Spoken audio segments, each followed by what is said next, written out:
Om Nithyananda Paramashivoham.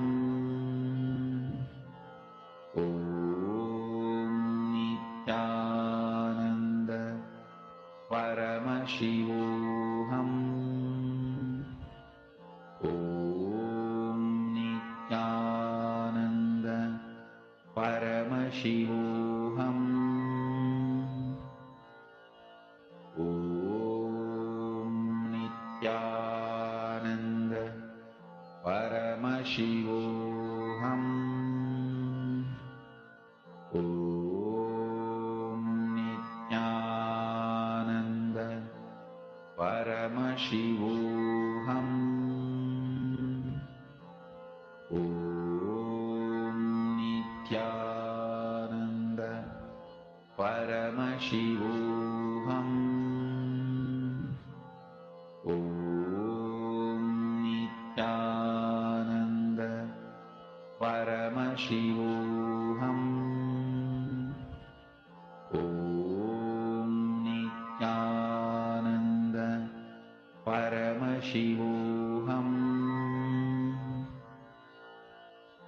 Om Nithyananda Paramashivoham. Om Nithyananda Paramashivoham. Om Nithyananda Paramashivoham. Om Nithyananda Paramashivoham. Om Nithyananda Paramashivoham. Om Nithyananda Paramashivoham. Om Nithyananda Paramashivoham. Om Nithyananda Paramashivoham. Om Nithyananda Paramashivoham. Om Nithyananda Paramashivoham. Om Nithyananda Paramashivoham. Please relax slowly. Please relax. I request all the participants to please share how many of you have started manifesting. Now, in the same space, we're going to be entering into one of the most amazing sessions where we're going to be understanding about the Sadashiva Rahasya, the secret of Sadashiva.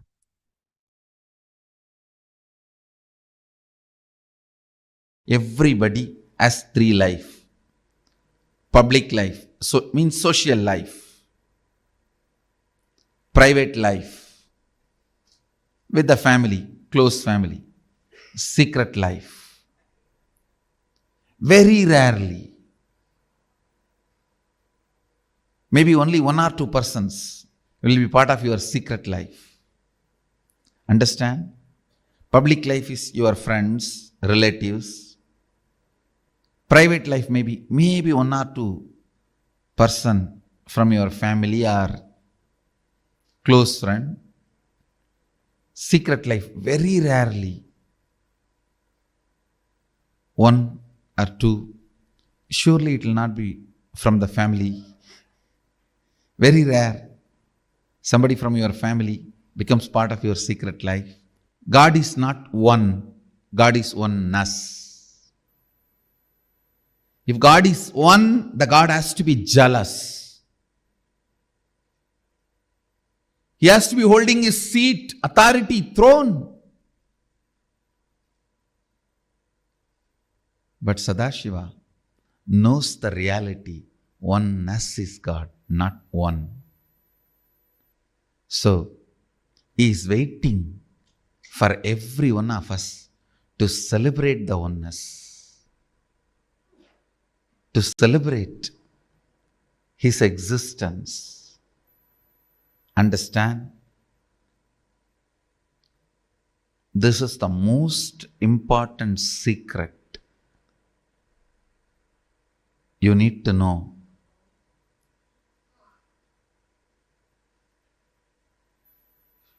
When you try to declare, when you try to raise yourself, when you want to experience Shivoham, you are Shiva. The space of Sadashiva is not jealous of you, is not angry with you.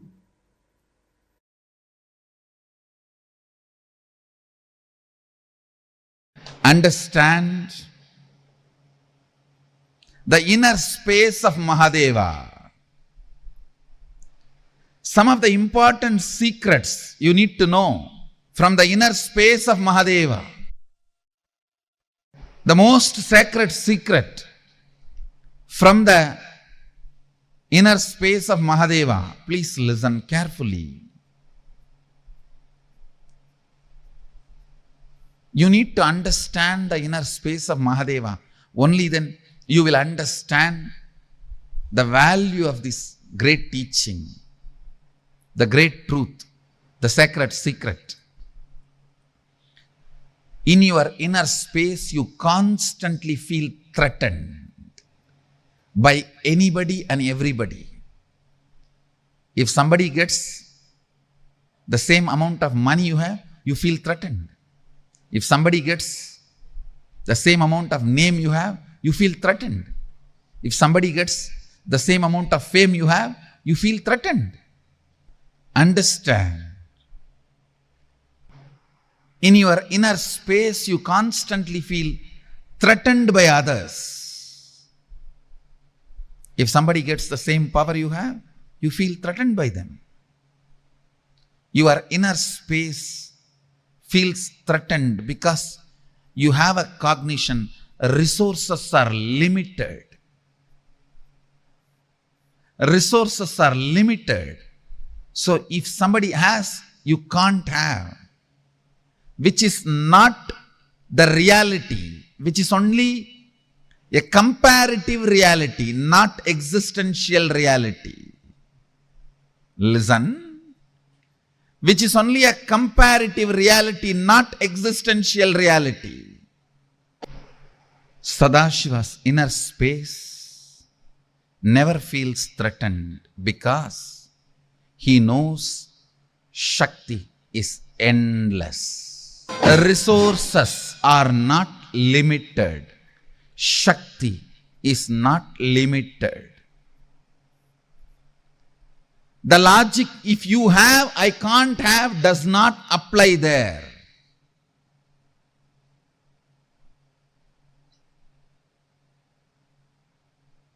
When he says Shivatvamasi, he means it. You are Shiva.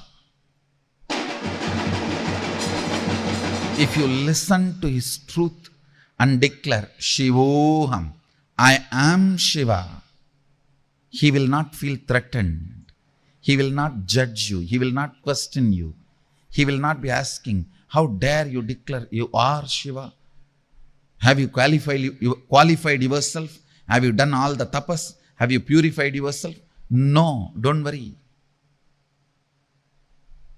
The moment you declare, he is so happy, he has one more being through which he can manifest himself.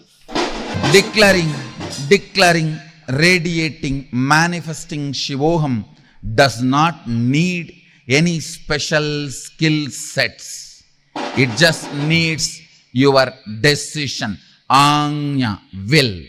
He may tell the cup, keep it aside. The other cups like you, when they come, let them eat. At the most, he may keep the grass in corner. For the other cubs who are thinking they are sheep, when they come in, they need 1 or 2 meal till they realize they are lion. Sadashiva has no use from you. He has nothing to gain from you, but he is passionate about you, just to manifest himself through you. Nothing which you think is useful for him. For the sheep, the grass may be life. For the lion, it has no use. Understand, Sadashiva has no use. From your skill sets are the things you value. But he is passionately calling you, waiting for you. He is passionate about you, just to manifest through you. That is why I am saying, whenever you declare Shivoham, Sadashivoham, not only he does not feel jealous, competition, threatened, not only he is not going to question your qualification, purity, he is not going to ask for anything. He is not going to ask for any certification. He is just going to celebrate your declaration, because he feels, now I have one more inner space through which I can manifest. I can radiate. If God is one, he has to be jealous.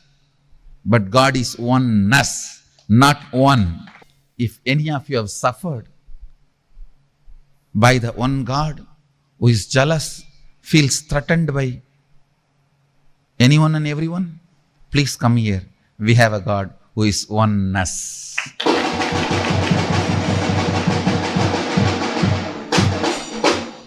God is not one, he is oneness. That is why when you declare Shivoham, he celebrates you. Now he knows he has one more being through which he can celebrate his oneness. One God will always feel threatened, because there cannot be second one. The oneness God will always be celebrating, because he is going to manifest his oneness through everybody. Understand this Mahadeva Rahasya. First, his inner space does not feel threatened like you, because he knows resources are endless. Shakti is endless. Second, because he does not feel threatened, when you declare Shivoham, he is not going to ask you for your qualification, purity, all the certifications. He is only going to celebrate and start manifesting, radiating, encouraging, enriching, helping, supporting you to manifest the Shivoham completely. Third, he has nothing to gain from you other than fulfilling you by manifesting himself through your being. Mahadeva Rahasya. On this auspicious Guru Purnima day, for all of you is Vedanta, Siddhanta, Agamanta, Vedagamanta, Sara, Shivatvamasi. Shivatvamasi is the initiation from Guru. Shivoham is the declaration from yourself towards the cosmos. Shivatvamasi is initiation. From today, till the Navaratri, the Chaturmasya Vrata starts. From this year, I wanted our whole Sangha to celebrate, follow the Chaturmasya Vrata. From today till Navaratri, the Chaturmasya ends. I wanted the whole Sangha to meditate, contemplate, declare, manifest, radiate this truth. Shivatvamasi. Take this as initiation.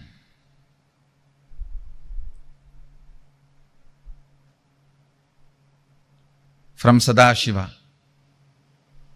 And contemplate every day. If I am Sadashiva, then this is the way my life should manifest. Again and again and again, let your will declare you are Shiva and decide to manifest your life as you want. When you see life starts manifesting as you want, you will become more and more integrated to this truth of Shivoham. You will become more and more authentic to the truth, Shivoham. You will become more and more responsible to the truth, Shivoham. You will become more and more enriched. You will be enriched and enriching the truth, Shivoham.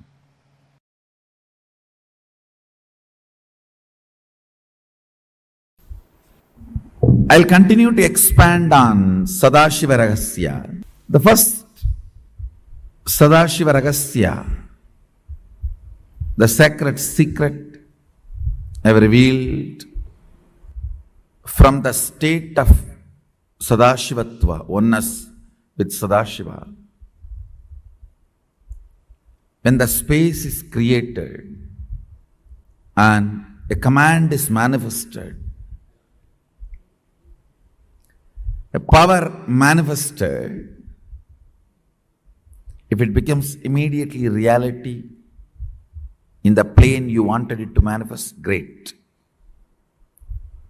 If not, you are only manifesting less power. So the solution is manifesting more power, not questioning the legitimacy of the science or your ability to live that science. Listen carefully. Because the state is a gift from me, it cannot be taken away. Actually, you can't be out of the state. That's the problem. Now the next question comes, yes, if I am manifesting less power, what to do? How to manifest more power? Listen. This is the precise understanding you need to have. Listen carefully. This is the precise understanding you need to have.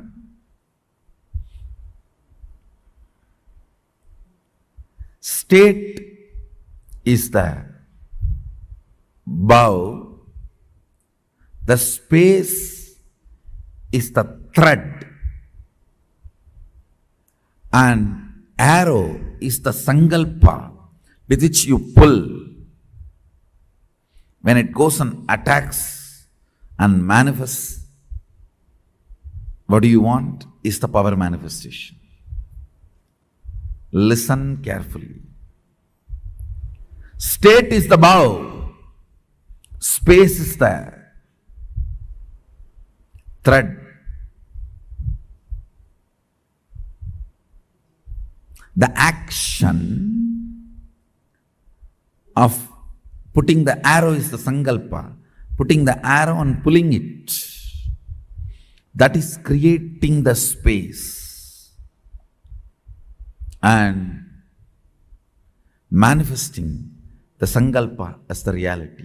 Listen carefully. The way to manifest more power is create better space. What I mean by the word create better space, more and more integrity, more and more completion, more and more responsibility, more and more enriching, complete with more and more of the blind spots you are carrying. Understand? Your stomach pain will be directly connected to the cobwebs you have not cleaned in your bedroom. Your ulcer is directly connected to the outside veranda you have not cleaned your house. Don't think how can that and this be connected.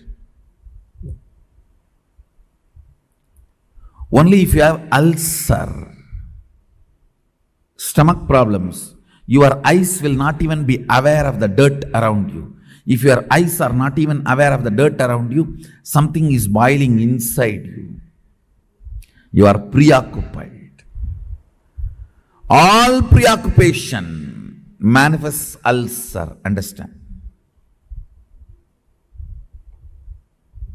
All preoccupation. If you take haritaki powder, you will clean your house. This may all look very funny, very funny side effects. You think, oh, if I take haritaki powder, I'll clean my restroom. That I understand. Why will I clean my veranda? Live, you will understand.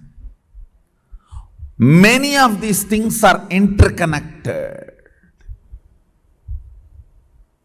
Many of these are interconnected. If you take haritaki powder and heal the ulcer inside, suddenly your words towards your mother-in-law will become soft and completion based. The relationship will develop. It's too funny. It is too funny. What affects what? Which one touches which one? It is too funny. Let me give you the precise solution. State is achieved by unclutching, completion, all the methodologies of putting you in Nirvikalpa Samadhi. As and now,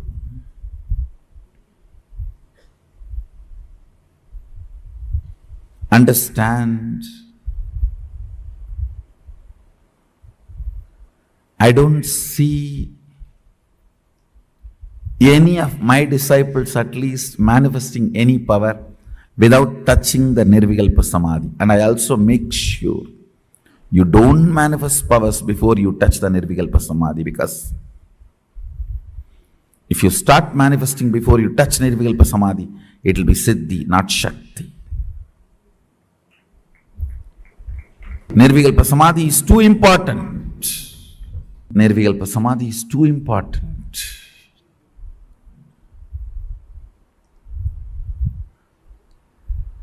State is achieved by unclutching, completion. Of course, ultimately by initiation. The Shaktipada puts you into the state of Nirvikalpa Samadhi, state of Sadashivatva, oneness with Sadashiva. The space is created by more and more completion with others.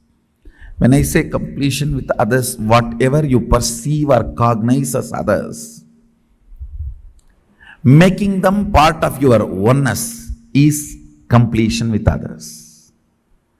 Understand, whatever you cognize as others, persons, river, hill,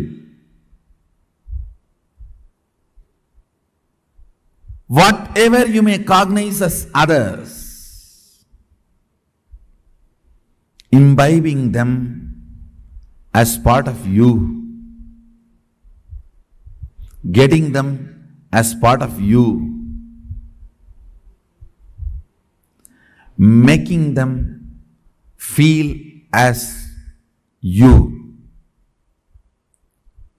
recovering your oneness with them is completion with others. Understand? I am defining completion with others. Anything, anybody you cognize as others, bringing the original cognition back that they are one with you. Waking up to the oneness with them or at or it. Realizing the oneness again is completion with others. Completion with others is not apologizing to others. Understanding others. Others are as complicated as you. Understanding others are as complicated as you brings completion with others. You are not a bad person, you are a complicated person. All your dimensions are very strong.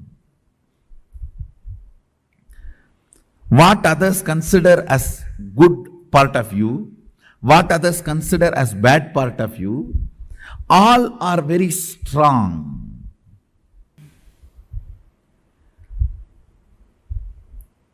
Creating the space, the more oneness space you create, more powers you manifest. It is the space you create decides whether the sankalpa is going to become reality or not, whether the command is going to become reality or not. Understand? More and more proper space means continuously discover the blind spots and complete with it. Discover the blind spots and complete with it. If the power manifestation is not happening, if what you want is not becoming reality, what you want is not manifesting, understand?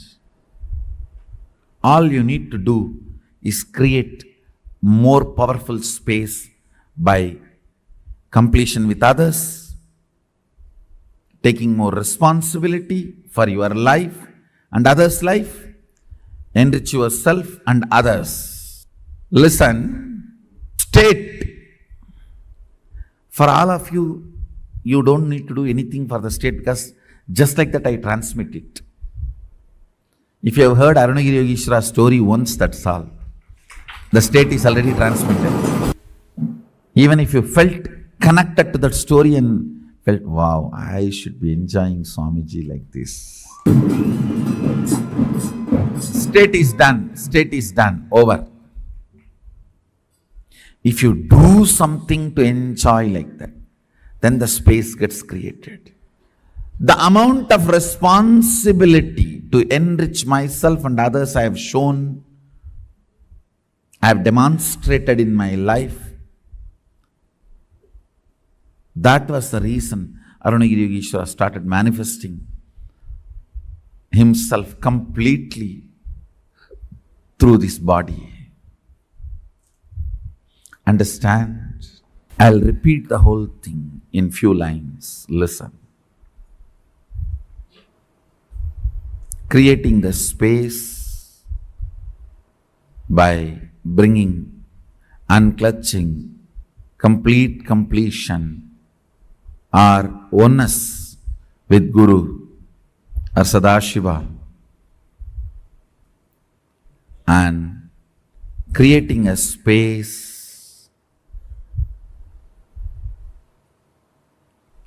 through responsibility, enriching completion with others, and Manifesting your sankalpa is power manifestation. This is the first principle for Shaktipada.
Sadashiva Rahasya.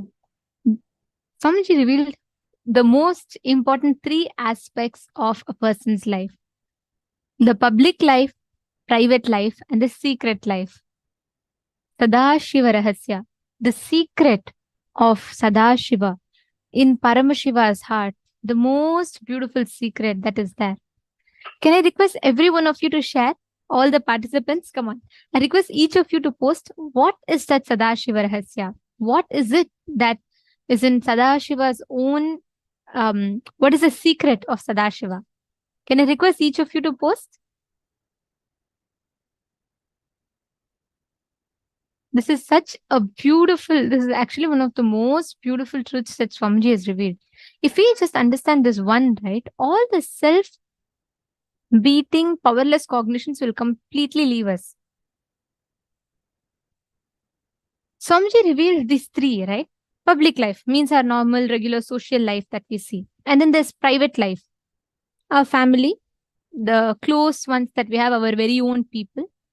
But secret life, very rarely, maybe 1 or 2 persons will be part of your secret life. Public life is your friends, relatives, all of them. Private life, maybe 1 or 2 person, your family, your very close people. Secret life, someone very rare, very rarely you'll choose like some 1 or 2 people who will be part of your very secret life, with whom you can share anything that you want. Sadashiva's social life, public life, is what you read in Puranas.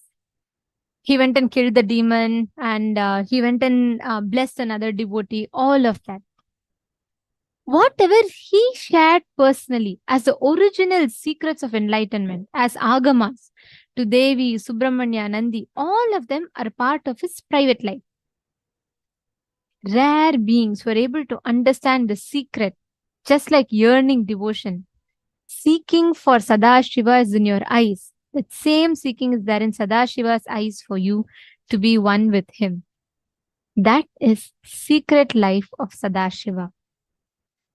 Being a part of that secret life of Sadashiva, when you have that intense seeking in you, like, oh my God, the way Swamiji described, it's so beautiful. If you understand this one secret, being a part of Sadashiva's secret life, that is the key. See, just like how we all have personal life, public life, our private life, and then we have our secret life. In Sadashiva, in Paramashiva's public life, where his devotees, his people attending to them, his private life, where he gave the agamas personally to Nandi, to Devi, to all of them. But beyond that, his secret life, just the same seeking that you have towards Paramashiva, him having it towards you. is Paramashiva's secret life. And this is Sadashiva Rahasya. Such a beautiful teaching. Ma Sunira has posted oneness with all, self, guru and sangha. Ma Vani has posted oneness. See, Ma, I would say this is one step deeper than oneness. Because even in oneness, right, we have our own ideas, our own limitations. With Sadashiva Rahasya, it is becoming a part of his secret life. I will say it is more like intense yearning, that intense seeking to become a part of his life. That is Sadashiva Rahasya, being part of his secret life. The space where you are part of not just his personal life or public life, but his very own secret life, which means, like Swamiji described, the exact same seeking that you have to become one with him, he has towards you for you to become one with him. That is seeking.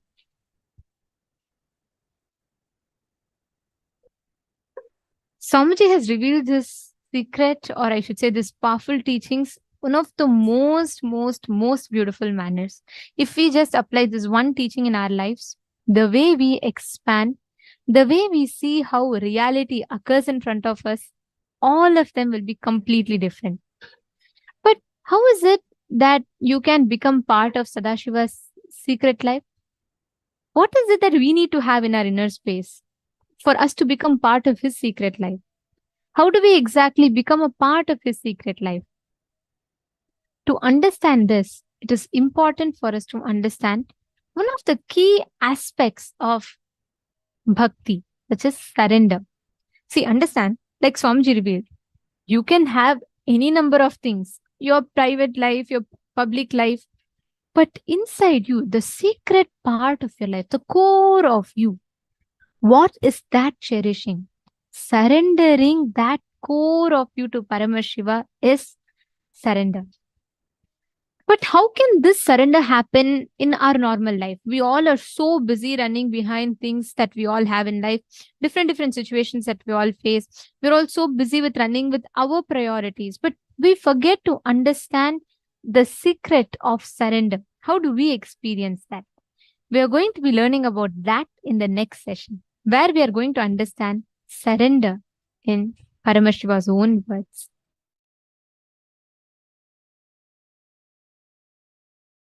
To tell you honestly, there is only one thing still I continue to learn. That is surrender.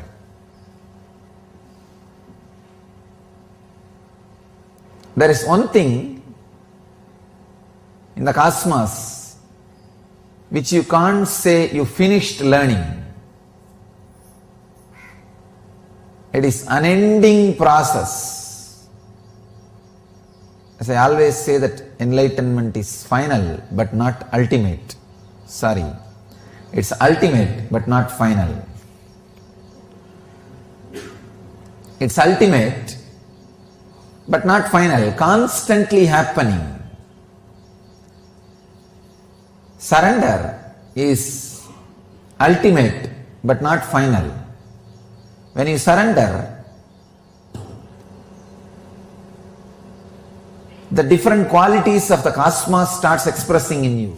People come, surrender, they experience the beautiful, intense period of ecstasy, an expansion. Suddenly, after a certain intellectual, emotional, being level expansion, unfortunately their intellect starts judging the very source to which they surrendered and the expansion happened. They start judging the master. And when they start judging means they are stuck with that expansion. Means the moment they lift their surrender, they hold the life, they remove the surrender, then the expansion, growth stops. They are just stuck. It's almost like having bridge which can be lifted to the other shore. First they make a bridge, that is what is surrender. Then from the master's side, so much of intelligence, energy, compassion, expansion, everything is sent to the disciple's side. When disciple receives too much, suddenly his ego, it just starts judging the other side, the master's side. The moment you judge, the bridge of surrender is lifted. No more transportation is possible. No more receiving gifts is possible. You are stuck. But one nice thing with life is it forgives you. It waits for you. Even though you are stuck, when the sufferings happen in your life, understand, when you are stuck, whatever suffering is given to you is just a reminder. Suffering comes and you try to solve in all possible ways in the outer world, because the logic with which you judge the master is so strong, so arrogant. It tries to find its own solutions without bending, without resting, without putting the bridge again back. It just wants to say, no, I know, I'll handle, I'll do it.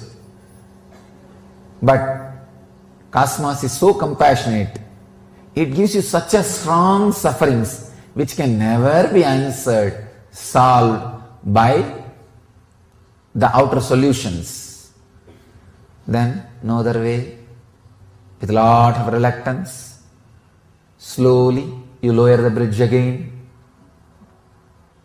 The other side, he is just sitting with a smile and waiting for your bridge to land, and he says, okay, come on, let's start the work again.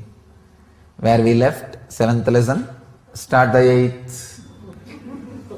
And again the energy, expansion, ecstasy, everything starts flowing towards the bridge, through the bridge towards you.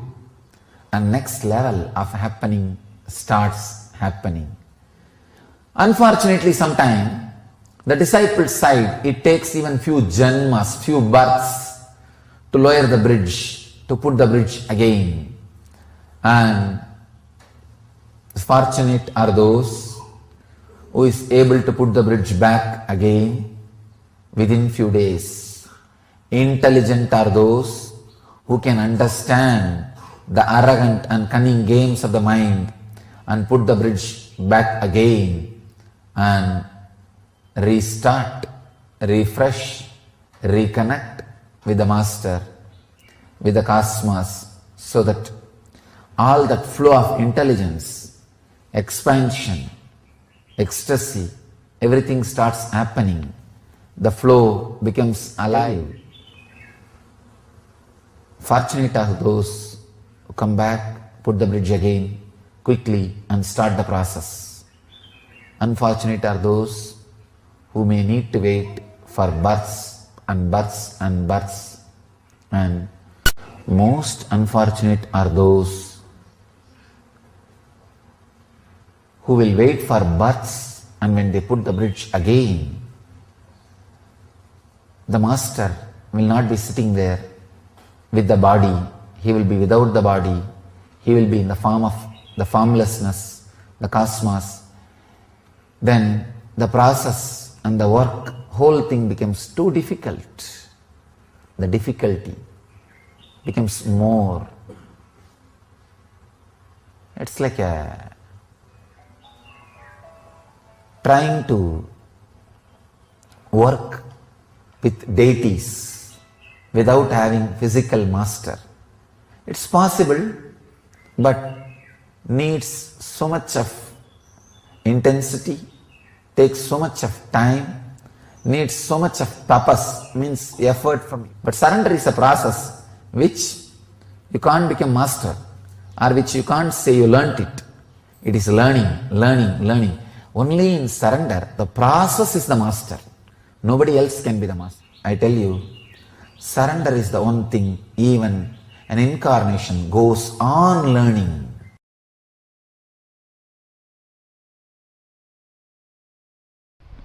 Listen carefully. The first, innocent surrender. Please understand. I am not saying ignorant surrender.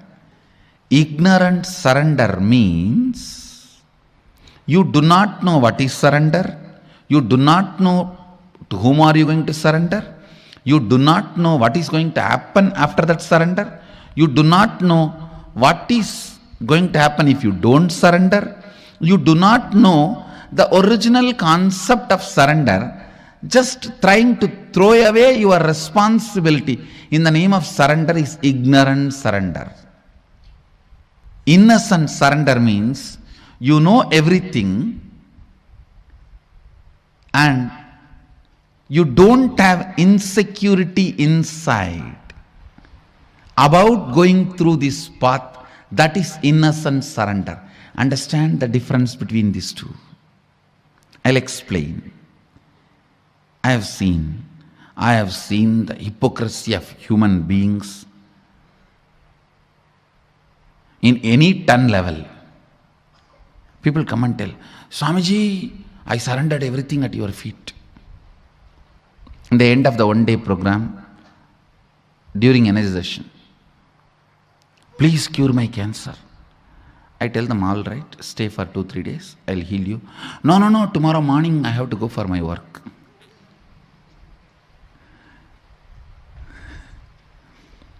See the stupidity.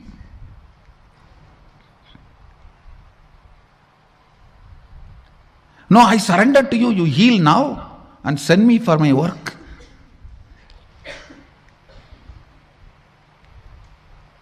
Extreme hypocrisy. Here, the person doesn't know what is surrender, doesn't care about what is surrender. He is using the word for some bargain.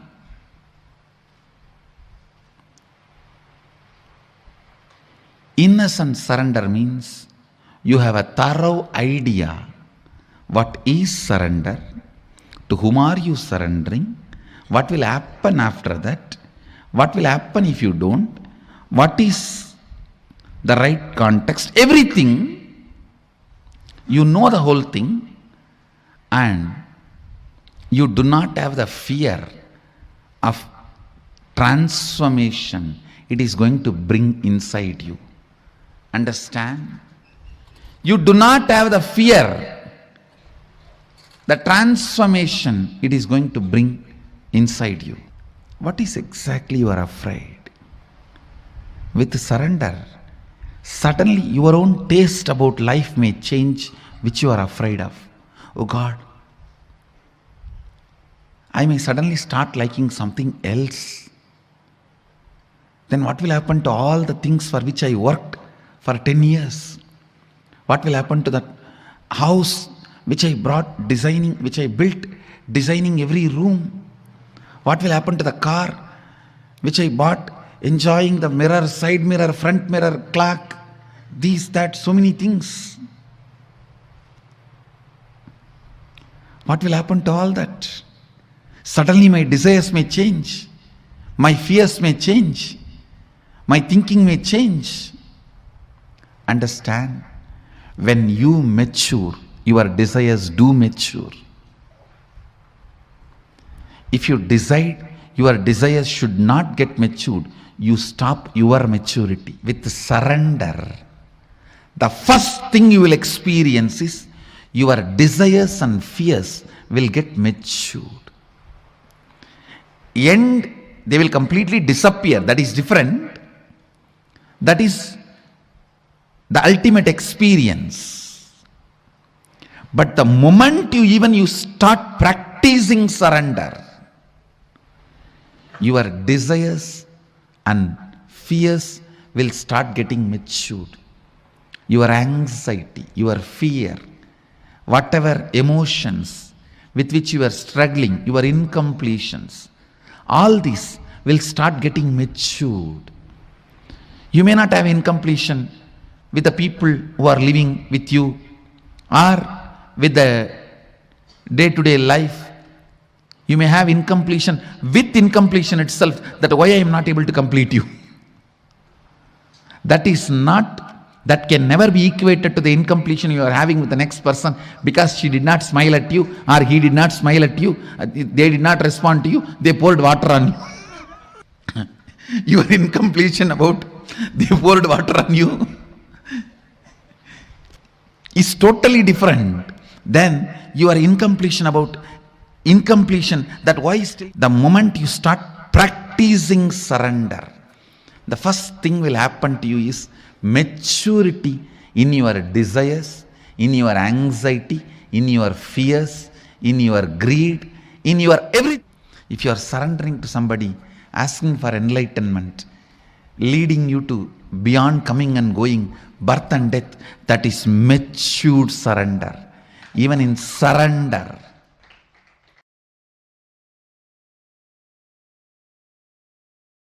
the more and more and more completion you do, the more and more and more the surrender starts happening in you.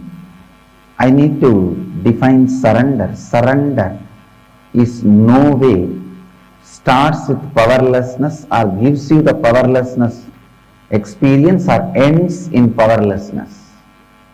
Surrender starts with powerfulness, leads you from power to more powerfulness, ends in ultimate powerfulness, higher self. Surrender is nothing but falling in love with the embodiment of higher self, your Ishta Devata. Your Ishta is nothing but your higher self. Surrender should lead to more and more Ishta, not Kashta.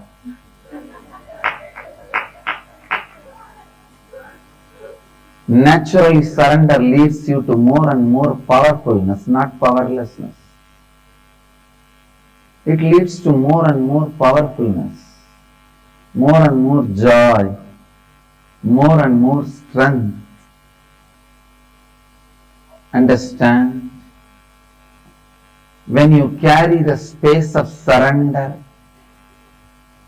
everything in the life listens to you. Even a plant drops all its thorns just by your request. Surrender is misinterpreted, given wrong meaning in the Western thought trends. There the word is used more like in the war, when you lose, you drop all the weapons and surrender. Here I am not using in that meaning. The word surrender has totally different meaning in the Bhakti literatures. So maybe I may not even want to use the word surrender in English. I'll use the word Sharanagati, just in Sanskrit. Even completion you can intellectually grasp, even if you don't practice, just watch the satsang, you will intellectually grasp what is the completion, what is the power of completion, I am sure. See, the completion can be understood even if you listen intellectually. But the Sharanagati, the surrender, you need to see somebody experiencing and radiating it. You need to be around some great bhakta, devotee. Because it is such a beautiful experience. You need to see that radiating in the body language. Saranagati, surrender, can't be understood just by the intellectual. When the science of completion connects with the science of surrender, the space you create becomes reality. Because all your individual incompletions should be completed. When you are complete, your individual identity should be surrendered to the cosmos. Then cosmos functions through you.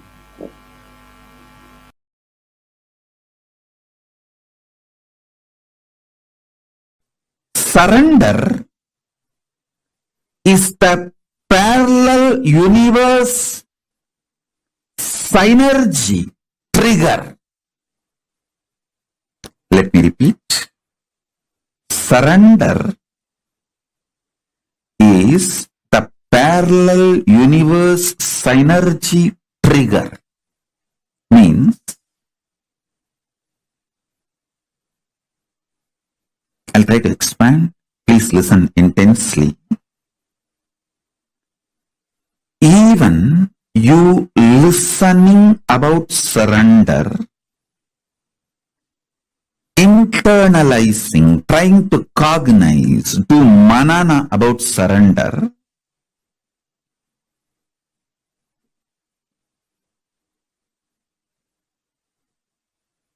even thinking of doing surrender or planning, strategizing to do surrender, everything is parallel universe synergy trigger. Means Paramashiva has already decided and he has picked you up. You are handpicked, chosen. That is why you can even hear about surrender. Shravana about Saranagati happens only if Paramashiva has decided you are his. You belong to him. It is parallel universe synergy trigger. It has multi-layer meaning. It's not that you surrender and Paramashiva accepts. He decided to accept you, then it triggers the surrender in you, the idea of surrender in you, thought of surrender in you. Kailasa decided to accept your surrender. Only then the surrender idea gets triggered in you.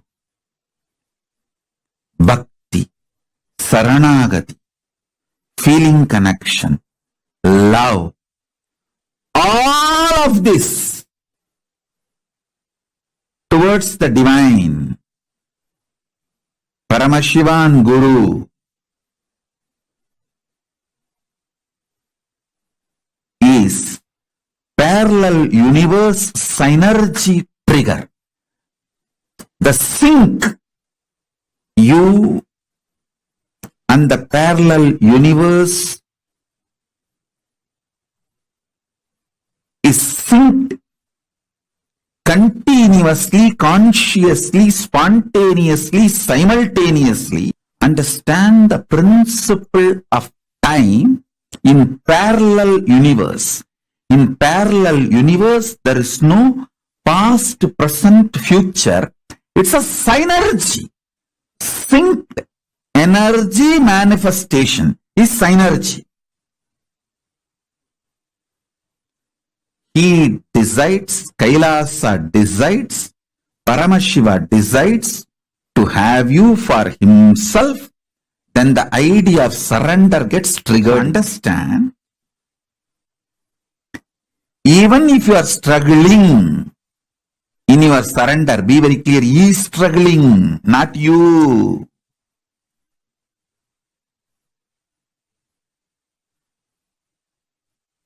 R.I.P. Rest in Paramashiva.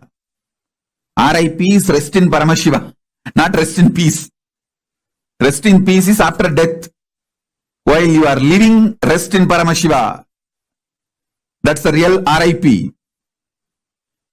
Listen. Saranagati is parallel universe.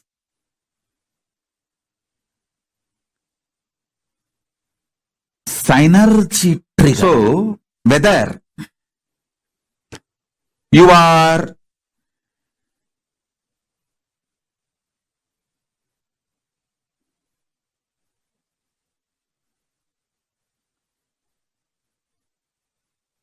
doing Shravana, Manana, Nididhyasana. Shravana means listening and cognizing.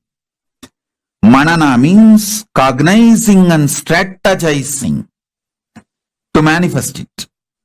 Nididhyasana is manifesting it, expressing it.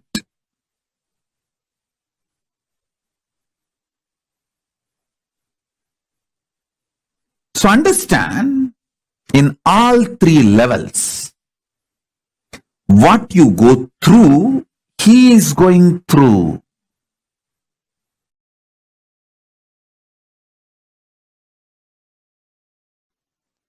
Surrender, conscious strategic decision to have Saranagati, triggers parallel universe, synergetic, spontaneous, simultaneous, intense, Parama Advaitam, ultimate oneness. If you are struggling to surrender, understand, he is struggling, not you. With that understanding, oh, Paramashiva, you are struggling to digest me into you. I am cooperating. Let me cooperate. With this attitude of supporting Paramashiva in triggering the ultimate oneness, if you decide to surrender, surrender will not be torturous experience. Listen. Surrender will be extremely joyful, ecstatic. If you do it from the attitude of he is struggling to swallow you into oneness, not you are struggling to surrender. With this understanding, Paramashiva is struggling to digest me into him and manifest oneness. So, let me just support by consciously deciding to experience oneness, surrender, Saranagati. Shift the whole thing. You will see tapas will become a beautiful love affair. It will be an amazing journey. I tell you,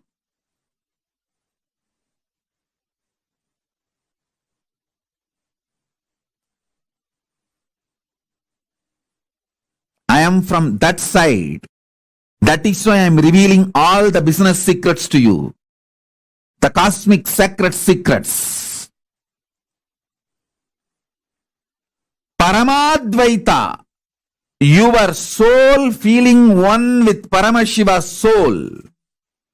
Your Atma feeling one with Paramatma is not just your responsibility alone, it is his responsibility also. Because the trigger has to be in parallel universe and synergetic. Synced energetic. Synergy means the energies which are synced and gets triggered simultaneously, spontaneously, because they are, when you do intense Saranagati, the oneness will be triggered. When he decides to trigger oneness, Parama Advaita, ultimate oneness in you, then only the surrender, Saranagati gets triggered in you. Whether you are struggling or successful, everything is from his end. Start perceiving from Paramashiva's end. It will be too easy for you to complete the journey. It will be too easy for you to complete the journey.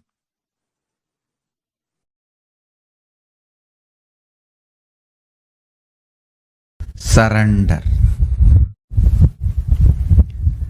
I'll explain precisely how I experienced surrender. Listen. And what happened when I experienced surrender? Please listen. First, integrity is nothing but intellectually coming to oneness with Guru. which I started experiencing with Annamalai Swamigal. Like a intellectually oneness with the Guru. Authenticity is emotionally experiencing oneness with the Guru. Responsibility is your being, feeling oneness with the Guru. Enriching is your consciousness, feeling oneness with Guru. Listen. With integrity, your intellectual alignment starts, intellectual surrender starts, intellectual oneness starts. With authenticity, your emotional oneness starts. With responsibility, your being oneness starts. With enriching your whole consciousness, oneness starts. I tell you, till real surrender happened, integrity was first priority, then authenticity, then responsibility, then enriching. When the surrender happened, enriching becomes my first priority. That became my first priority. It's not that I gave up integrity, but enriching became the first operative cognition when surrender happened to me. Whoever wants, take this as a click. When you decide enriching as the first priority, simply surrender happens. Because for enriching, you have to have all the other three alignment. If you are not able to enrich somewhere, some part of you, whether your intellect or emotion or being is not convinced, not yet convinced, I tell you, from my Atma Pramana, when the surrender happened, when I decided the enriching to be the first part, component of my life, that be the powerful cognitions to drive me, I saw authenticity, responsibility, integrity, everything following. When I decided I'll spread what Paramashiva did to me, I will share that to the world and start enriching the world with Paramashiva, his being, who is he, and his state, his space, his powers, his being and his superconsciousness. I saw responsibility, authenticity, integrity, everything was following. If you want to experience surrender, start enriching. Then everything else just follows. Want sudden enlightenment, decide enriching to be your cognition. You have to make it happen. You will see responsibility, authenticity, integrity, everything just follows. Above all, he just does continuous miracles in your life. Last few days I am seeing continuous miracles. I can see very clearly. So, understand, when you decide to enrich, putting enriching as the first cognition, authenticity, responsibility, integrity, everything follows. Your brain radiates. Your knowledge explodes. Surrender becomes the space for Paramashiva to dance. It becomes the Chidambara for him to dance.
listen.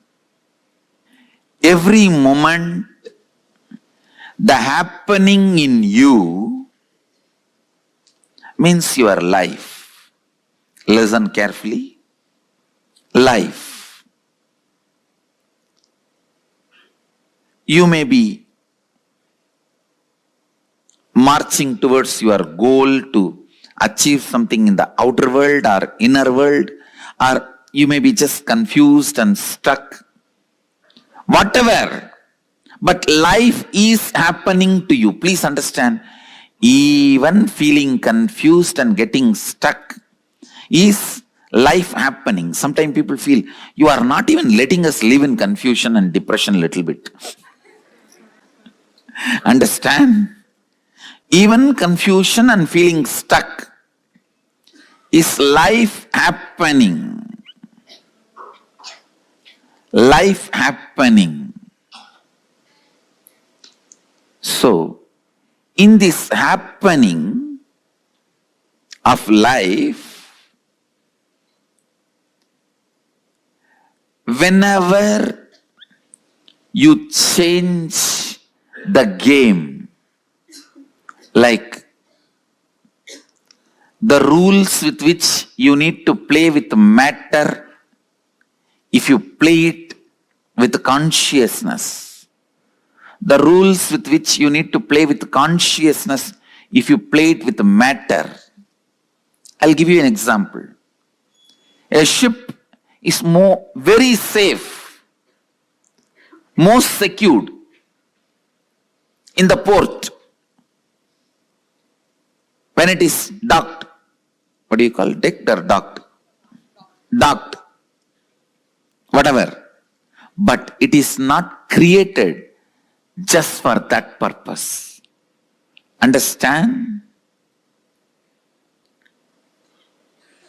If you always decide based on law of life, if the ship is parked or locked in the port, it is very safe, most secured. Yes, no doubt. But the purpose of ship is not just being docked in the port.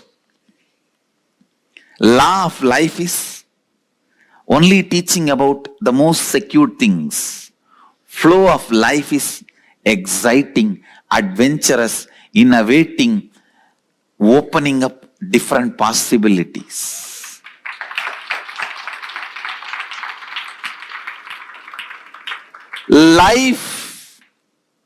Life happening to you every moment. That's the first statement. Even if you feel you are stuck, life is happening. Second statement. Listen. Second statement. When you change the games, when you change the rule of life, when you play law into flow, flow into law, what you go through is pain. Listen. When flow, the life is restrained by the misunderstanding of law, pain is caused. Wherever you need to follow the law of the matter, you try to break it because of your over-enthusiastic flow, suffering is caused. Listen to the third statement. The constant life happening, when you approach it with agitation, every moment, the purification process which is happening in you becomes painful. Listen, purification means more and more understanding of which is law, which is flow. Letting the flow to be, letting the law to protect. Dharma to protect, yama to enjoy. Listen, dharma to protect, yama to enjoy. bringing more and more understanding about yama and dharma is life, and that process is constant death and constant rebirth. Understand? This is one of the important prayer you should carry in your heart. Mahadeva, even if I don't understand, whatever need to be removed from me, please remove it at least by force. Whatever purification I need to go through, let me go through even by force, because I know if you are waiting for my yes, it will never happen. If you are waiting for my yes, it will never happen. Understand, I am defining surrender, bhakti. Surrender and bhakti. Giving the GPA, general power of attorney, to Mahadeva, saying whether I understand and appreciate or not, whether I understand or not, appreciate or not, what my life need to go through, how I need to experience the flow of life and law of life in the ultimate intelligence of you, Mahadeva, your third eye.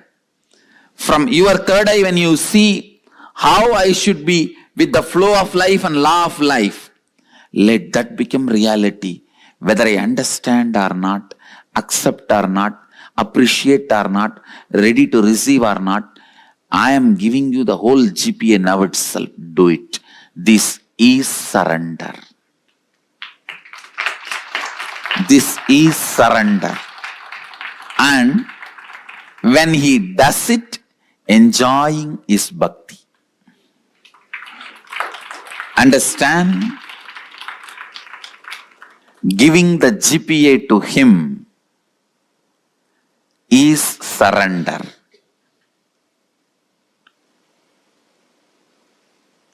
And when he does his job, enjoying it is bhakti. That is bhakti. Listen, I feel everyone should carry this truth in the heart as the context of life. And every time when Mahadeva rolls you, like a stone rolled in Ganga, each one of us are stones in Ganga. He just rolls all of us in the flow of life, which comes from his head and washes his devotees' feet. That is what is enriching. Understand?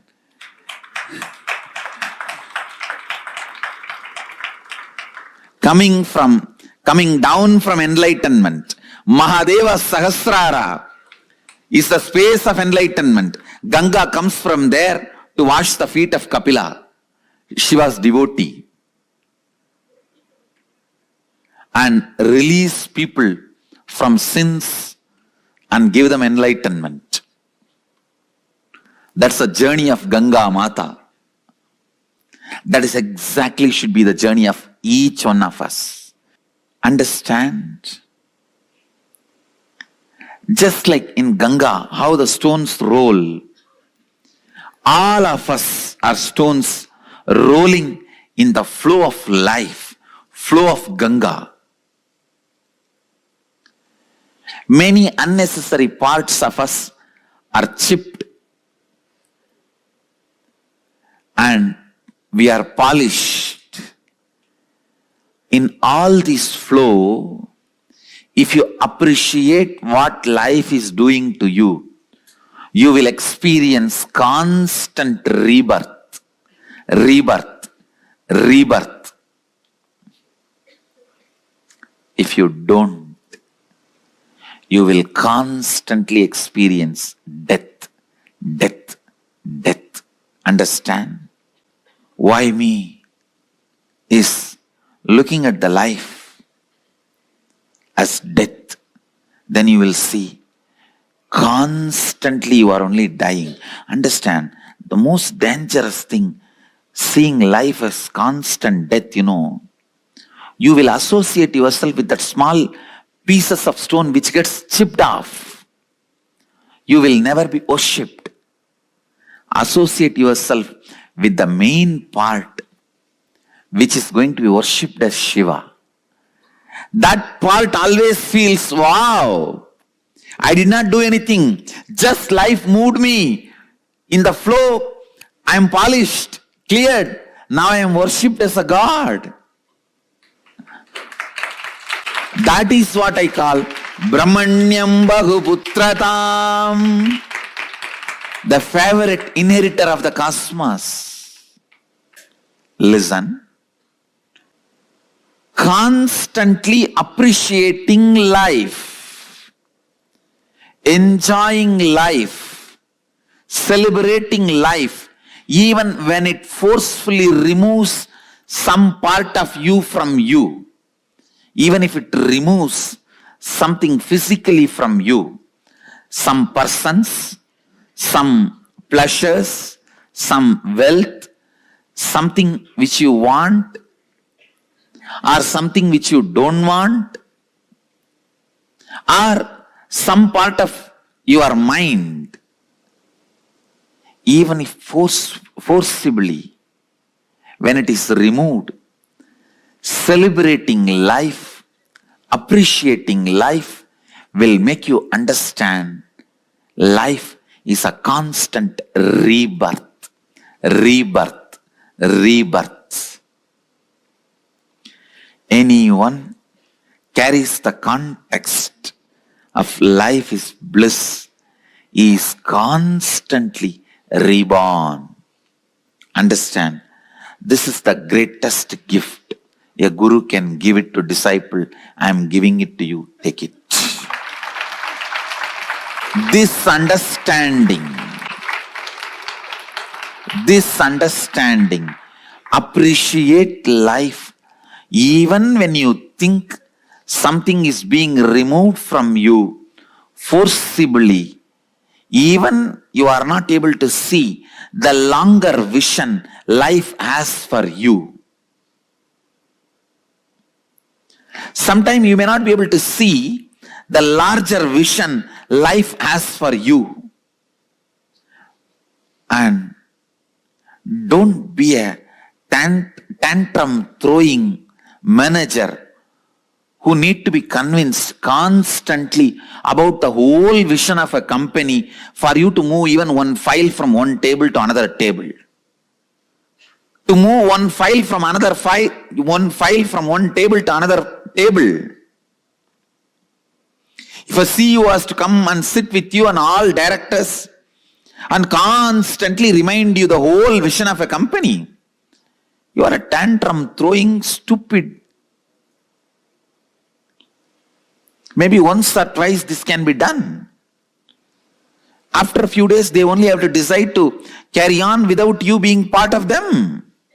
You are forcing that. Same way, even with life, don't drop the context again and again. Throw tantrum. Don't miss the vision of larger vision of life again and again and throw tantrum. Your tantrums with the life are not going to be responded in any way. Come up, retain, remain with the larger vision of life and appreciate what is being done to you every moment. Many things which you yourself may not renounce is getting renounced, taken away forcibly.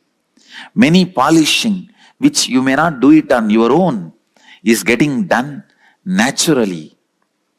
It is all finally for you to be worshipped as Shivalinga.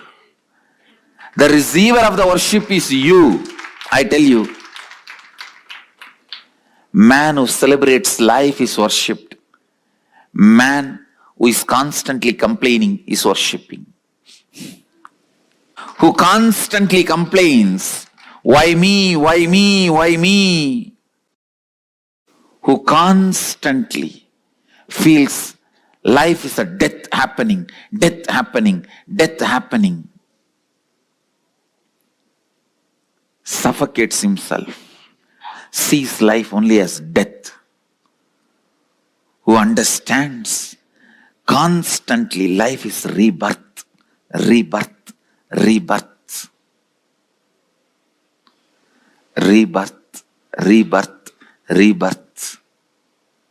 Whoever feels constantly life is a rebirth, celebrates life and feels as the favorite inheritor of the cosmos, Brahmanyam Bhaguputratam, means you have to constantly keep yourself in bliss and carry this context of life is a constant rebirth, not death. You have no right to feel suffering. You are not that small part which is getting chiseled. You are the bigger part which is getting polished. You are not the small part which is getting chiseled, chipped off. You are the bigger part which is getting polished. If you feel you are the small part which is getting chipped off, why me? Why me? Why me? If you feel you are the larger part which is getting polished, wow, wow me, wow me, wow me, wow it's me, wow it's me.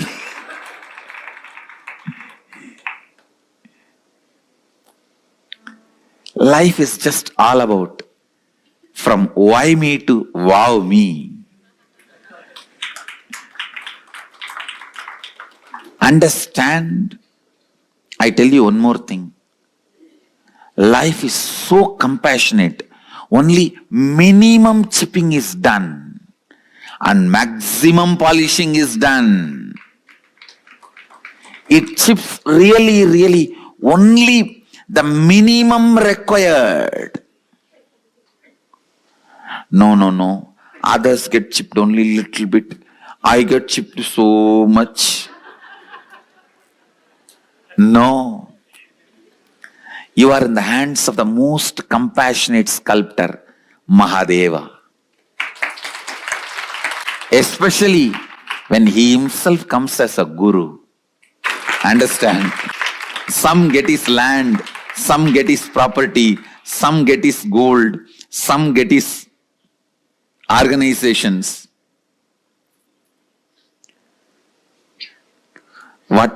Whoever wants, they grab those things with their hands.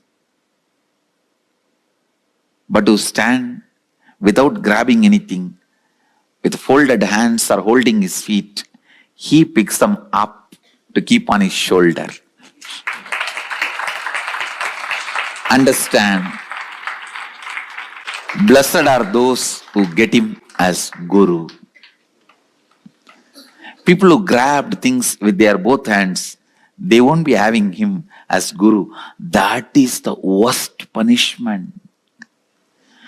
They don't need any other punishment other than not having him as a Guru for their life. Best thing can happen to you has already happened. Having him as Guru.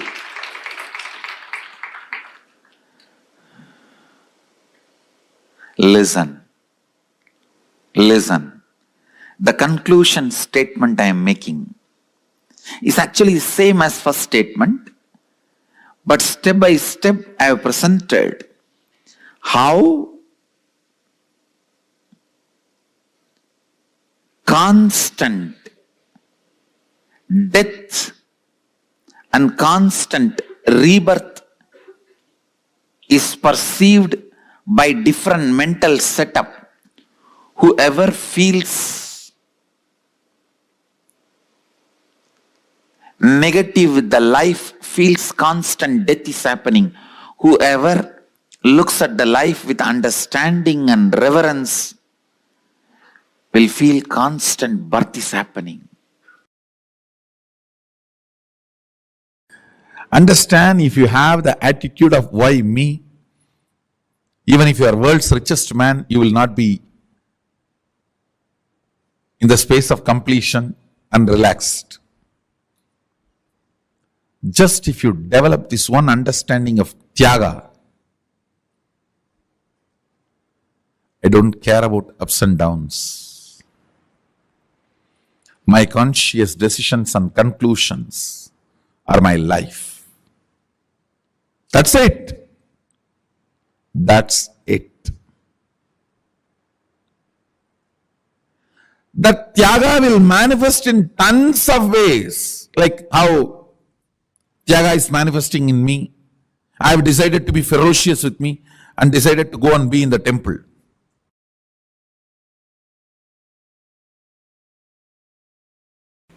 Having don't care attitude about the ignorance, or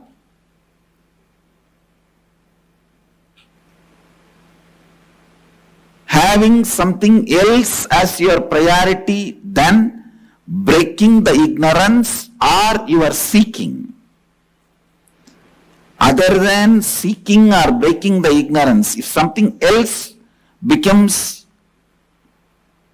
important or more important priority to you, then what you do becomes avidyam upasate, worshipping the ignorance. That is why I insist in every situation, let seeking be your first response. Understand? In all the so-called developed countries, they have something called first response team for any crisis, for any accident, natural calamity or terrorist attack. For any crisis, they have something called first response team. Means the ambulance, the paramedical staff and police, the fire engine, bomb squad, people who rush to the scene and respond to the victims first,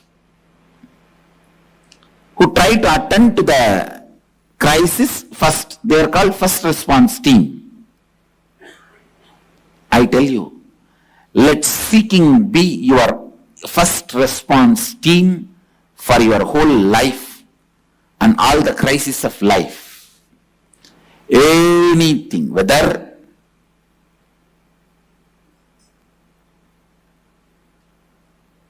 you lost some money in some business or lost your job, any crisis or even good things.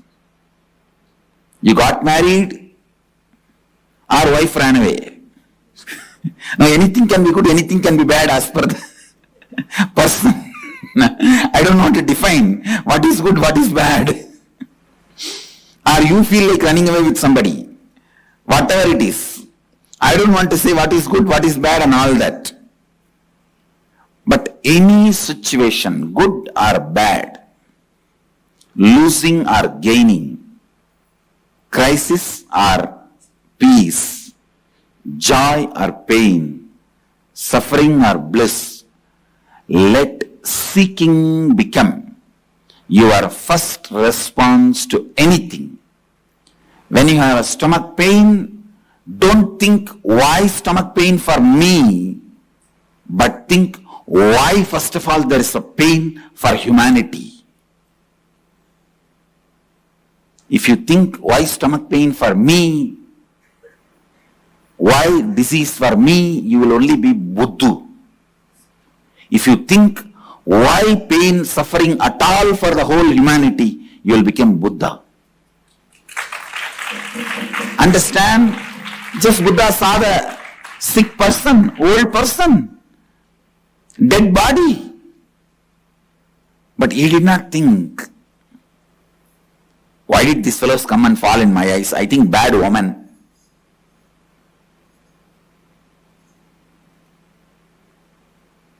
Why did I see these fellows?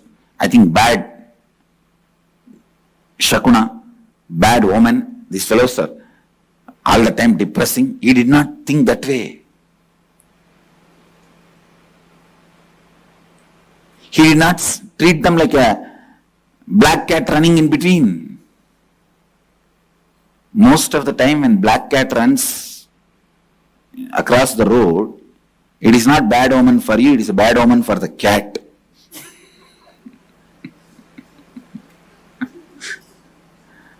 I was looking into this. Actually, almost in all cultures, this cat omen is there.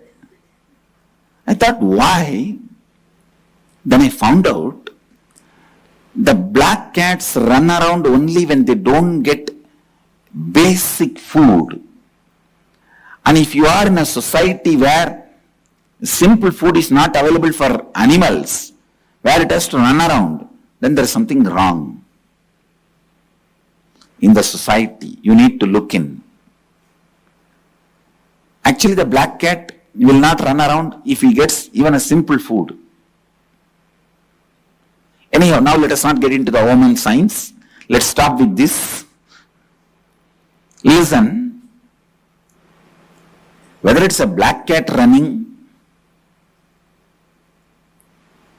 or seeing a sick person, Buddha did not look into that as his omen, or he did not think, oh, these fellows are morning itself, they came and fell in my eyes and I am feeling depressed. No. He asked, why this to humanity? He started throwing tantrum with the cosmos. I tell you, I am really telling you, whoever throws tantrum with the cosmos will be freed from the laws of cosmos.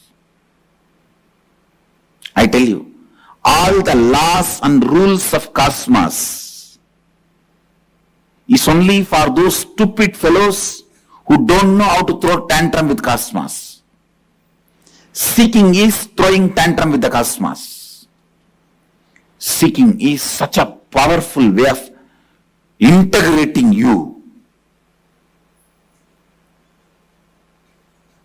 The moment you start seeking, all laws, rules, regulation gives way and says, you are the favorite child of the cosmos. You are the favorite inheritor of the cosmos and you live like Paramahamsa.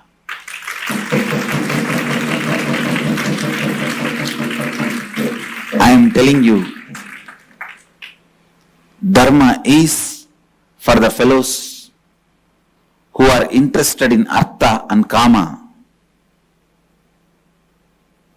If you question Dharma, start seeking the depth of Dharma, why it is. Why? What is it? What is the source of it? How can I go beyond it? If the why can be looked in,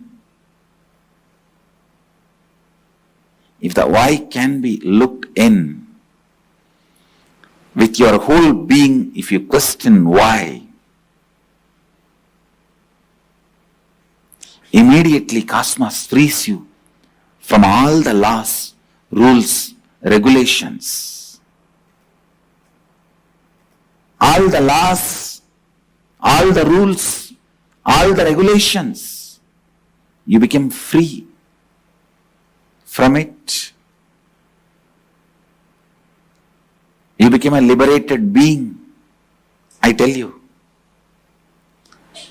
If you don't throw tantrum with the cosmic mother, question why, she will let you be in your Maya, delusion. Understand? Delusion is not throwing tantrum. Delusion is not throwing tantrum.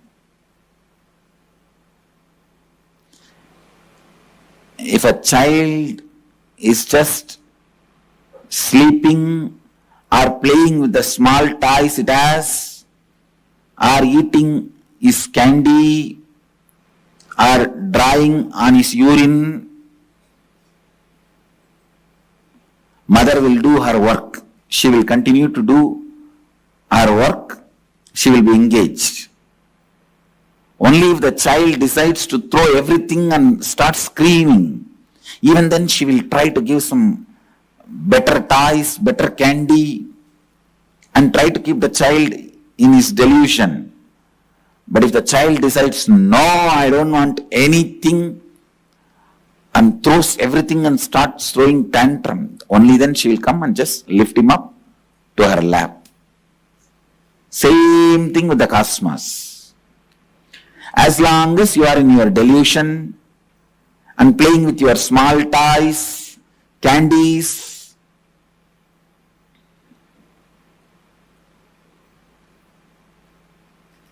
what is your small toys? Your relationships, family, friends. What's your small candies? Your salary, 1 car, 2 house, and drawing on your urine. What is it? Means brooding over your incompletion. No, that is drawing on your urine. Kids do. If you are a mother, you know kids do that. Now I explained in a very decent way. Kids actually draw even on the number 2. I went only up to the level of number 1. They do even on number 2. On number 1, you drawing is brooding over your incompletions. On number 2, drawing is making more and more incompletion out of your old incompletion. So whenever you are brooding over your incompletion, visualize you are drawing on your number 1. And whenever you are creating more suffering, more pattern, more incompletions out of your old incompletions, be very clear, you are drawing on your number 2.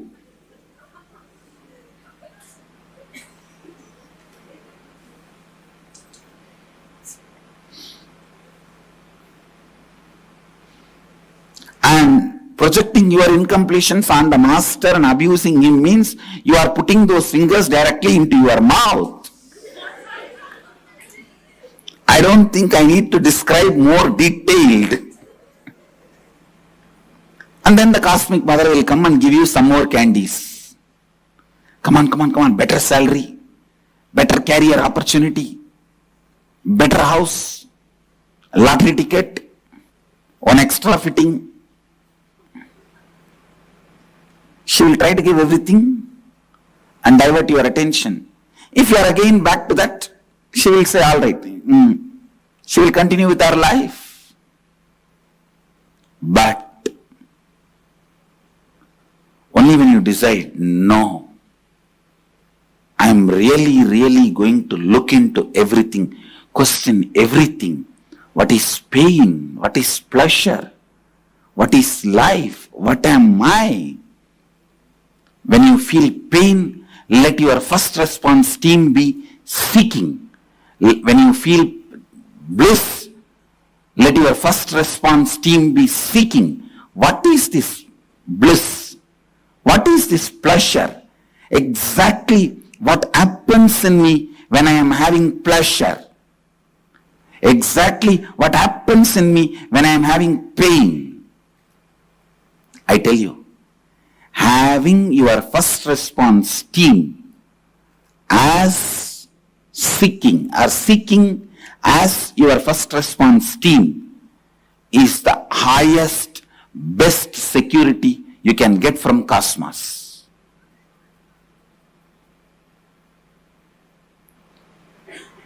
Throughout your life, if the seeking becomes your FRT, first response team, even when the death comes, that will be your first response team. When you can seek into the death, you will be enlightened. That's all. Antandama pravishantiye avidyamupasate. Worshipping the ignorance. Putting the seeking as your first response team is what I am doing in Shivoham process. Making the seeking as your first instinct response is the process of Shivoham.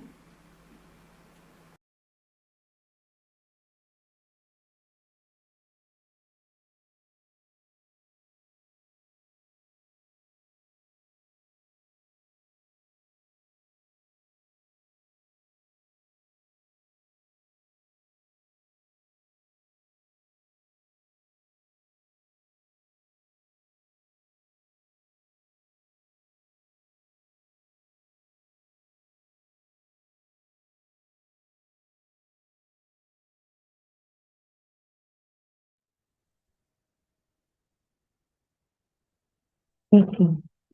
This is the ultimate boon that all of us can receive. Like how Sujit is explaining, right? Literally throw tantrum into the cosmos. And every single one of us that are here sitting right now, I see people from various different countries, time zones that are logged in. I thank to every single one of you that are here. Can I request everyone, please kindly come on camera? Very, very shortly, we are going to be entering into the darshan. I request of you to please turn on cameras. Kindly come and settle down into your cameras.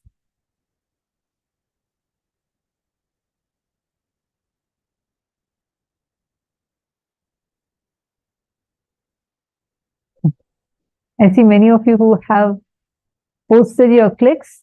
I'm just going to read out some of the participants who have posted their clicks. Nithyananda has said, let seeking be your first life. And Ma Parameshwari has posted, transform why me to wow, it's me. Okay, see many participants have posted. Some of the Chinese participants who are that to post your prayers, I request all of you to please read. Kindly do not post your prayers right away. We are going to be having the darshan. And once Sujit starts giving the darshan, that time you can post your prayers so that you can get the direct blessings from Swamiji. Yes. Can I request all others also to post your clicks? Please go to the Zoom chat and please share with us what are the clicks you had.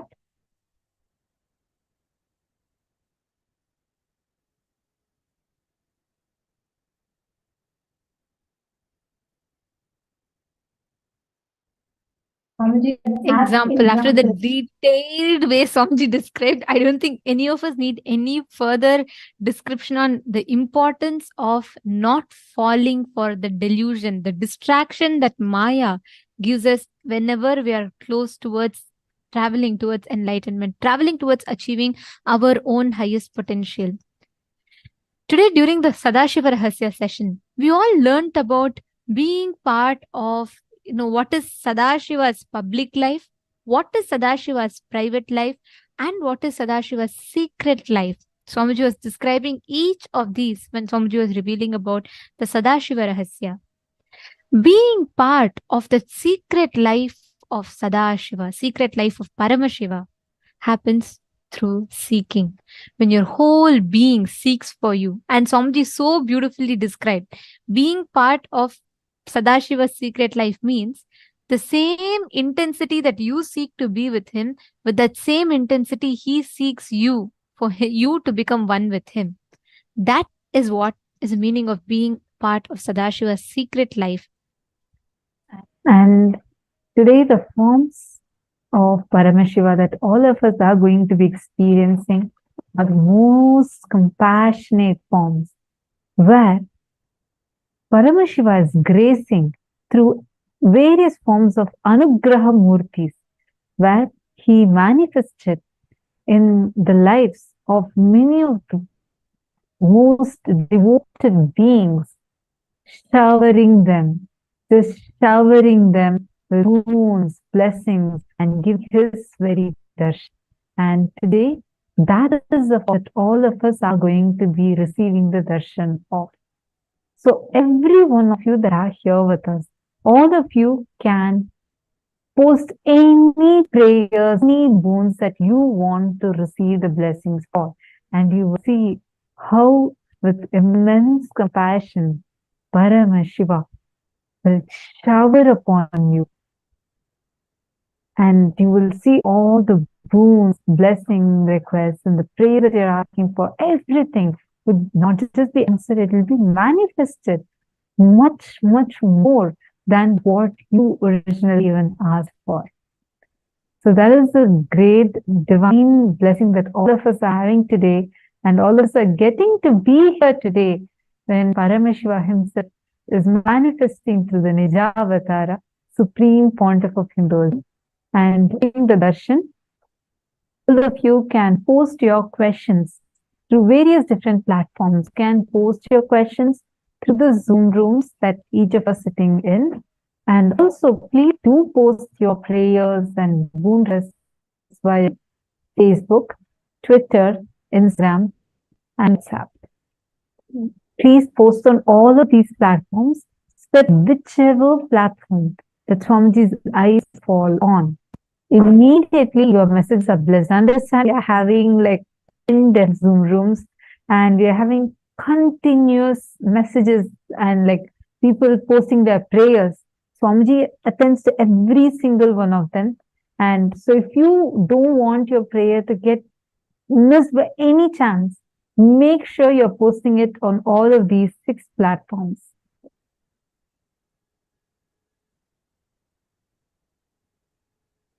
Request all of you to quickly settle down. I still see many of the cameras that are turned off in the male side.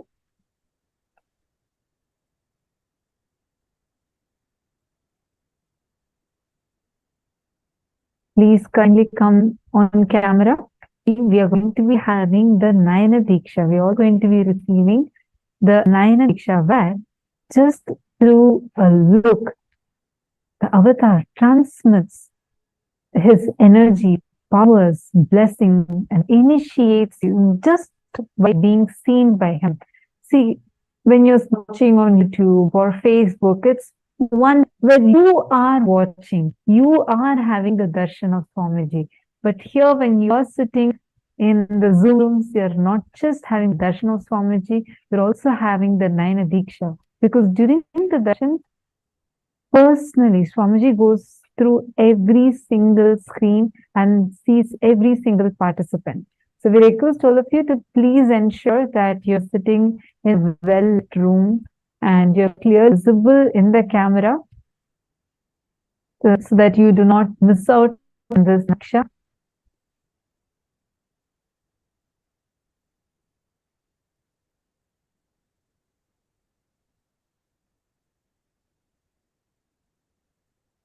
Now, as we all get ready for the darshan today all of us learned about the power of feeling connection, Guru Bhakti. We all learned how in each of these manifestations, whether it is Pashupata Anugraha Murti, whether it is Chandisha Anugraha Murti, Garudantika Murti, Gajantika Murti, in each of these forms, Paramashiva manifests to fulfill the prayer, the sincere prayer of his devotees.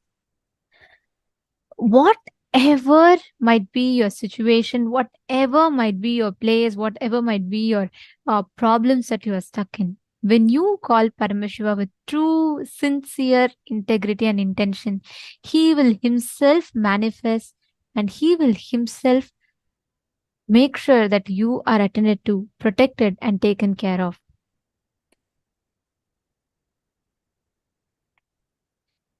Today, during darshan, all of us are going to be receiving this powerful initiation.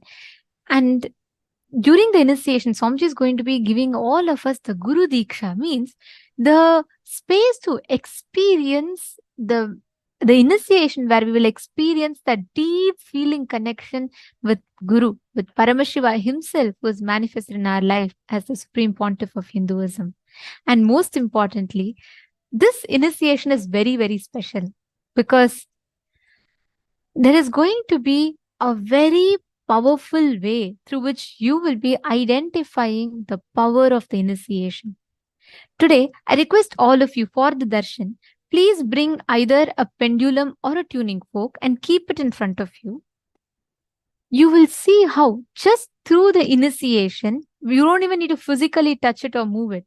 It will simply manifest. You will see immediately the pendulum and the tuning fork just through the initiation will start vibrating. It will start reverberating. So I request all the participants, every one of you, to take a few minutes. Please do head and get the tuning fork or pendulum, and please be seated. Either of this is fine. We will all experience the very powerful initiation where we will know the power of the initiation just by the movement of the pendulum or the tuning fork. When Swamiji initiates, through the energy, through the power of the initiation alone, it will start reverberating, it will start moving. Yes, I see so many of you excited. You all can do experiences live today. Please understand, today during the initiation, you all will experience it. Make sure you're keeping it. Swamiji will himself guide us. And last time Swamiji had himself told to keep it in front of the Ananda Gandha. So please just place it there.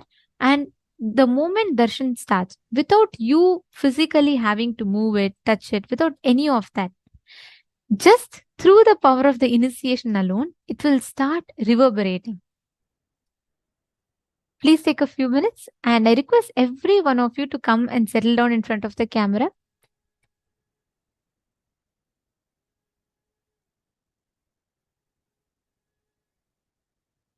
We will now be chanting the Dhyana Shloka, the sacred chant that describes the forms of Paramashiva.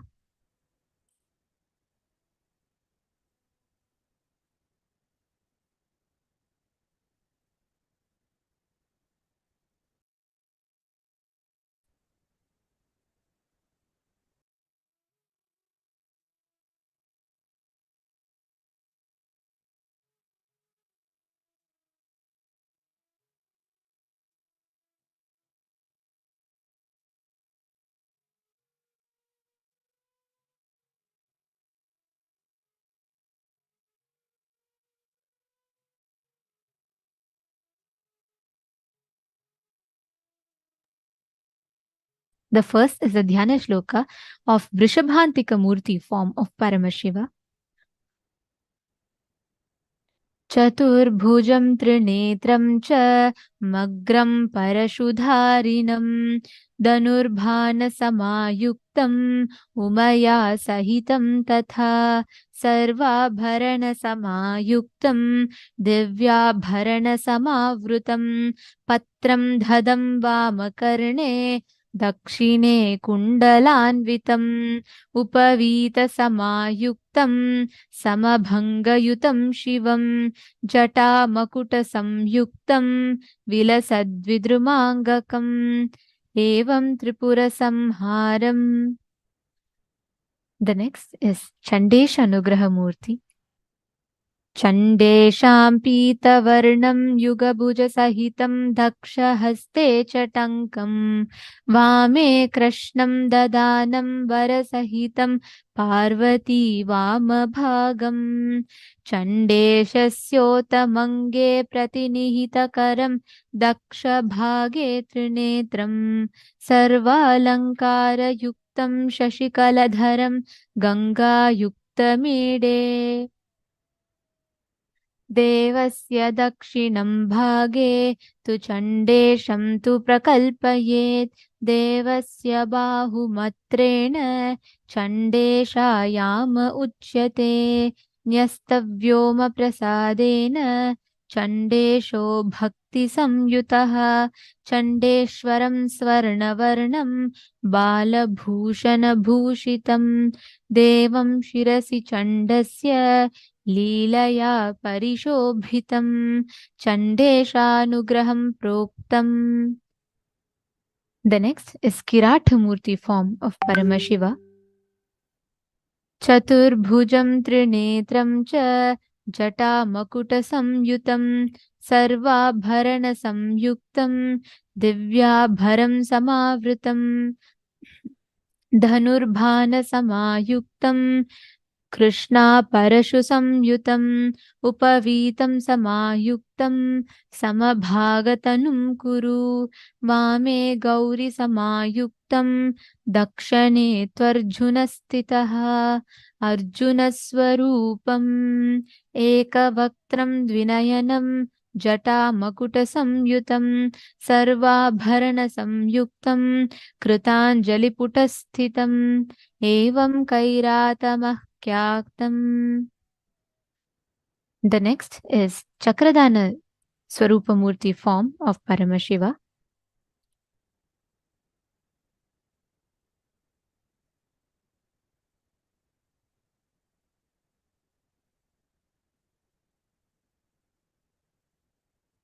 विष्णुस्त्वीशपुरस्थितो अञ्जलिकरो देवस्य पादाब्जयोः संस्थाप्यालक्षिणस्तमाल्यमनिशं पीताम्बरं कौस्तुभम् यस्तस्मै दयापरं पशुपतिं पद्माक्षयीत्याख्यया तङ्कं कृष्णमग्रं वरं च दधतं चक्रप्रदं थं भजे एकवक्त्रं त्रिनेत्रं च जटामकुटसंयुतं दधं मेनं च परशुं वरदं चैव वामके दक्षिणे चक्रं समायुक्तं धातृरूपं विहोच्यते देवस्य वामभागे तु श्यामरूपं सुसंस्थितं सर्वाभरणसंयुक्तं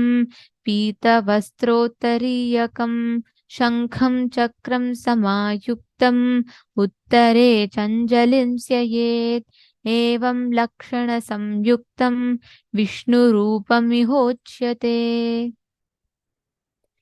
These beautiful forms of Paramashiva are the very same forms through which Paramashiva graces, blesses, showers his love on each of his devotees. Whoever connects to Paramashiva, prays to Paramashiva, he showers his own auspicious blessings on each of them.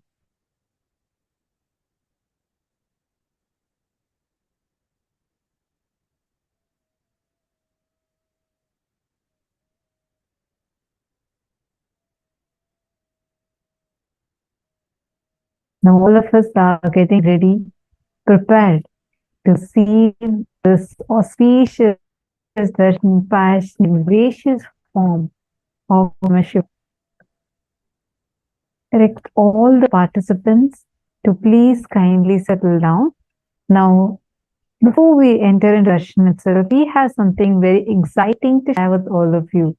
As we've been sharing, September 19th, that's another 3 days, we are going to be celebrating the auspicious Ganesha Chaturthi with Swamiji. And on that auspicious day of Ganesha Chaturthi, we are having various different offerings that all of us can offer, be a part of, and offer your gratitude to Bhagavan Maha Ganapati and receive his grace and blessings.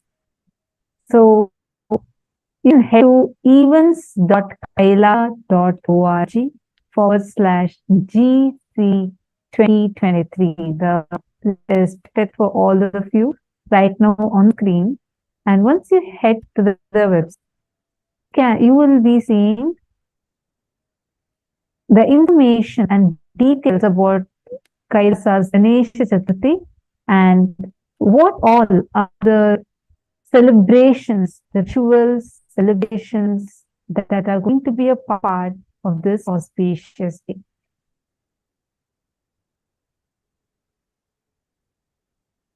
You would also find the timings and the schedule for the Ganesha Chaturthi, and there are different range of sevas that could be a part of.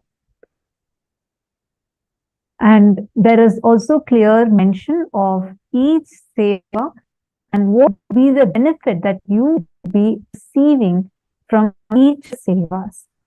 So we'll be taking all of you through this. So is Lambaram.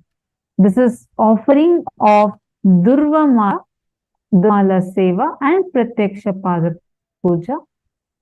This is for receiving the blessings for wealth and abundance. The Dhruva grass is a favorite of Mahaganapati, and it is also a very healthy Ayurvedic herb. In the Pratyaksha Pada, we worship the supreme pontiff of Hinduism as the Vishwanara, the wealthy being who showers with prosperity. Now, by offering the seva, you will be receiving blessings to come out of financial as the Vishwanara, the wealthy being who showers with prosperity. Now, by offering the seva, you will be receiving blessings to come out of financial struggle through the gracings of Bhagavan Mahaganapati.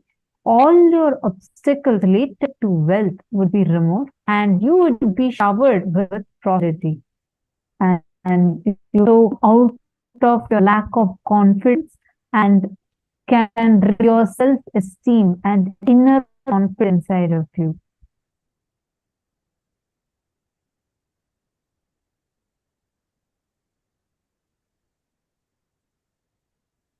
Like this, we have a range of sevas, for whether it is for the wealth, blessing, success, excellence, to remove obstacles.